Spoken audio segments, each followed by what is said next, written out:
अत्यंत गरीब परिवार का एक बेरोजगार युवक नौकरी की तलाश में किसी दूसरे शहर जाने के लिए रेलगाड़ी से सफर कर रहा था। उसके घर में कभी कभार ही सब्जी बनती थी, इसलिए उसने रास्ते में खाने के लिए सिर्फ रोटियां ही रखी थीं। आधा रास्ता गुजर जाने के बाद उसे भूख लगने लगी और वह टिफिन में से रोटियां निकालकर खाने लगा। उसके खाने का तरीका कुछ अजीब था। वह रोटी का एक टुकड़ा लेता और उसे टिफिन के अंदर कुछ ऐसे डालता मानो रोटी के साथ कुछ और भी खा रहा हो, जबकि उसके पास तो सिर्फ रोटियां थीं।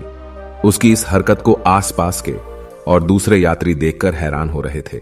वह युवक हर बार रोटी का एक टुकड़ा लेता और झूठ मूठ का टिफिन में डालता और खाता भी सोच रहे थे कि आखिर वह युवक ऐसा क्यों कर रहा था।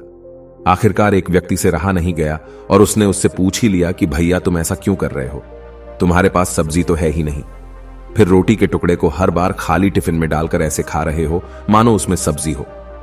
तब उस युवक ने जवाब दिया, भैया इस खाली ढक्कन में सब्जी नहीं है, लेकिन मैं अपने मन में यह सोचकर खा रहा हूं कि इसमें बहुत सारा अचार है, मैं अचार के साथ रोटी खा रहा हूं।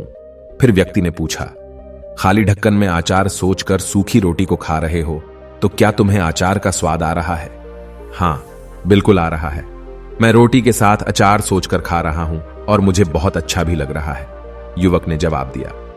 उसके इस बात को आसपास के यात्रियों ने भी सुना और उन्हीं में से एक व्यक्ति बोला, जब सोचना ही था तो तुम अचार की जगह पर मटर पनीर सोचते, शाही गोभी सोचते, तुम्हें इनका स्वाद मिल जाता।